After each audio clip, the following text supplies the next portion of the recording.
G'day, I'm Bob, and I'm back in my old tramping ground of the Senate of Australia here in Canberra.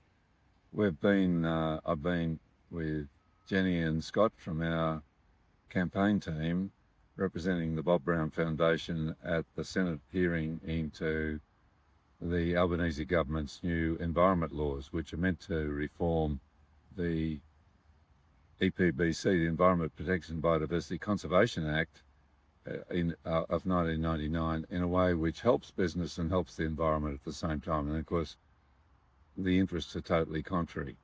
But we had a good hearing.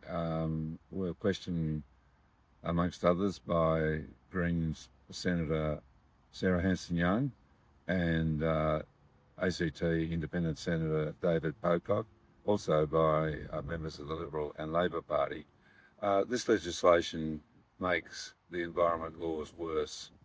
Better for the corporations, worse for the environment. They're appalling, considering we're in the greatest environmental crisis in human history, and you know about that. But I was able to say to the Senate committee that having an environment minister who can't act on the greatest threat to our environment, as well as ourselves, which is climate change, is like having a treasurer who has no power over tax. It's absurd. And the powers that be wouldn't put up with it if it was the other way around. And of course, there's no mechanism for ending native forest logging and woodland clearance, which is the biggest threat to species here in Australia, and it's an unfolding disaster. We don't need that.